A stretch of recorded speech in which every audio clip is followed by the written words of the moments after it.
Just how expensive are the top 10 trading card games? Don't beg 30% of you that have not smashed the ever-living crap out of that subscribe button. Smash it so you guys don't miss out. More awesome content. What you're going to see up here is going to be a chart actually done by DeckFlare. DeckFlare went through TCG Player on May 2nd, which would be about 2 weeks ago, 3 weeks afterwards, talking about the prices of these 10 games. I'm going to leave a link down below to the video, but some of well, I'll leave a link down below so you can go kind of check out, see which decks they're referencing as the top contenders, kind of get some pricing charts. Some of the rules that they went for this were, you know, we're going to make sure we universally have one set of cards. So while you can have top 5 meta decks, not every one of the meta decks itself is going to be able to be fully built. I mean, there will be exceptions to that, but that's because some games have interchangeable systems that actually allow you to do that. Now, looking at this chart, I'm going to be completely honest with you, I'm not surprised by anything that we see on this. Flesh and Blood being at the top. First of all, Flesh and Blood is a completely expensive game. The reason why I actually don't talk a lot about Flesh and Blood on this channel is because I don't care enough about it, and I've never really looked into it too much.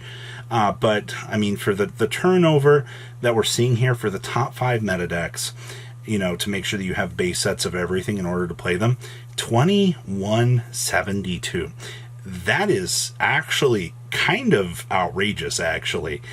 Putting it as the most expensive competitive game is very much up there. Like, oof. Now, Vanguard coming in at $2,000. Now, I want to say that this is for standard only for Vanguard because premium can get much cheaper. There are much cheaper alternatives.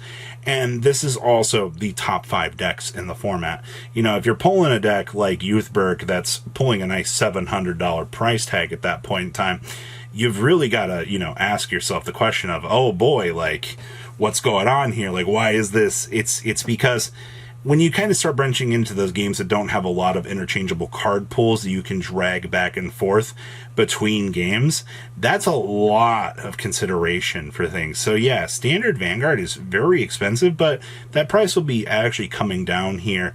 I'd actually like to see updates to this over time. Yu-Gi-Oh! Is $1,800 for the basic stuff, but I mean, like, this is pretty common knowledge at this point in time with our game. All right, like, remember, the thing that makes Yu-Gi-Oh! Expensive is it's the staples. All right, those Ash Blossoms, those Imperms. But those staples are always going to be interchangeable between every single deck. That's, like, the best part about Yu-Gi-Oh! Yes, this is for the top 5 meta decks, but you only have one set of staples, which means you'll have deck cores. All right, now, obviously, you'll be able to move those staples into those 5 variations of those decks for you to be able to play them. But $1,800 to have a full set of staples and be able to play 5 of the best decks, I do want to, I should probably reiterate this here.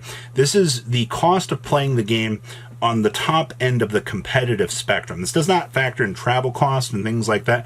That is, if I want to have the 5 best decks in the room, you know, the point of filming this video, to be aware of things, there's a lot of, you know, talk to really consider there for that. So yeah, in terms of Yu-Gi-Oh!, you do save a lot of money on those interchangeable staples. Now, if you were to go out and get staples for every single deck to try to have them separate, that's boy, you're just spending money out here. And now Dragon Ball, I actually did not realize that Dragon Ball was this expensive, because when you look at the other 2 Bandai games over here, One Piece and Digimon, those are entirely different categories of price.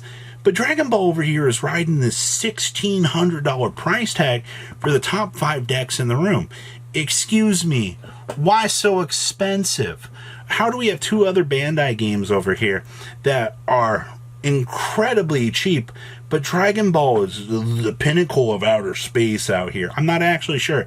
I actually, not gonna lie to you, like, I think a lot of Yu-Gi-Oh! Players, I think a lot of people forgot the Dragon Ball card game existed because it's been all One Piece Digimon for so long at this point in time. So that's kind of interesting. Magic the Gathering for standard, For standard, boy, well, I mean, not mentioning, the real conundrum that Wizards of the Coast has gone through with standard, the revitalization. I wouldn't touch standard with a 10-foot pole. I'm also not like a fan of Commander. When I played Magic, it was strictly modern. So for standard, $1,200 for the top 5. I'm not surprised. They've reprinted everything into oblivion at this point in time. And I mean, to the average viewer at this point, that's not bad, I guess.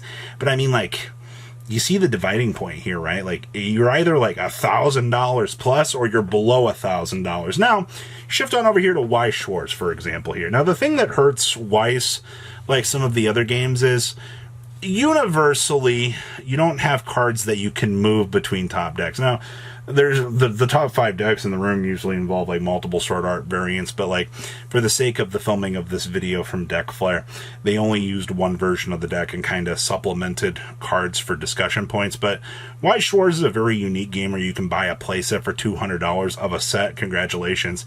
You can't mix Sword Art with Attack on Titan. You're kind of stuck within your title. Now, if your title gets a new anime, congratulations, you get a new set, which means you go spend another $200. Upgrade your deck. Obviously, Weiss's top end is going to be those signed SP cards, and that market's an entirely different creature. One Piece over here, actually coming in at number 7 at $520 for the top 4 or top 5 decks in the room. It's honestly not bad. Honestly, I like the fact that One Piece seems very cheap when compared to Dragon Ball. I mean, whew. Dragon Ball over here is crazy. I actually don't know a lot about One Piece either. I've actually been asked by a couple people, "Hey Robbie, when you gonna play One Piece?" I don't think I'm going to. I've got enough of my time wrapped up in Yu-Gi-Oh! Vanguard and like sub Pokemon that like I don't have enough time. I already am trying to finish my Digimon deck and I don't even know how to play the game. But yeah, $528 for top 5 decks, not horrible. Digimon $520. Now the cool thing about Digimon, from when I saw from Deck Flare's video, was you had 2 decks that were $100, and you had 2 top decks that were $50. Now, don't get me wrong here, but if you have a tier 1 deck in a game that's going to cost you $50, that's not bad. That means that you could enjoy Digimon very, very cheap right now for the meta and have fun. I think that's a good sign. As long as you have like a place that you could play around you, it's not bad. Now, Battle Spirits just came out. A lot of people were complaining like, it's not fair to talk about Battle Spirits. Yeah, who cares? Battle Spirits has one set. Has a competitive scene already? Doesn't matter. Has expensive cards. Oh, yeah. Some of those variations of cards, when he was looking at deck list and things like that, they were talking about, like, what was it?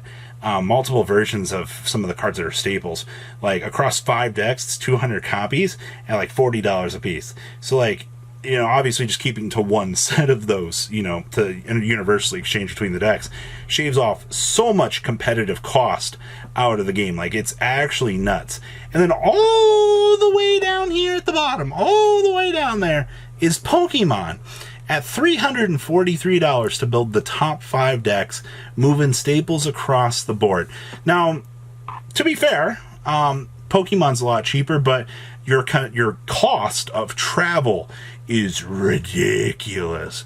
All the flights and all the things that you're going to have to pay for out here to try to qualify for Worlds is going to bring that very cheap total up. Now, I am glad to say that Pokemon minimum rarity is this cheap. Like, this is a good sign, all right? Like, no wonder why Pokemon looks so good for, players to want to play.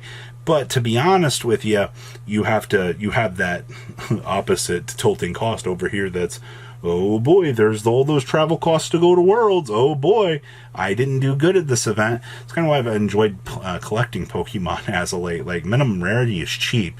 Like, even if you're not good at the game and you just want to play some solitaire simulator with your friends, it's cheap. Like, compared to a lot of these other games that you're seeing here.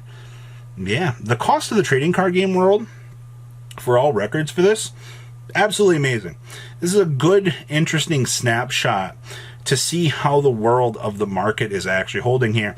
And I do want to see more things like this in the future. I want to see, the competitive cost, across the market. Because paying attention to the other games does tell you if your card game is doing good, and it does keep the insight and balance on how things are doing. Trust me, Yu-Gi-Oh! Does look at those other markets and go, wow, maybe we should do something to get some of these players back in if another game is kind of drawing players away because the market's a little bit too cheap.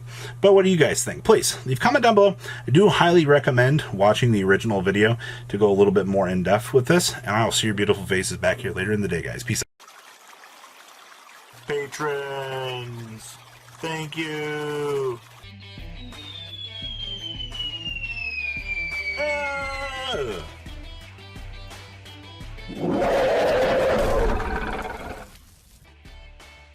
Thank you so much for watching. Check out these other videos.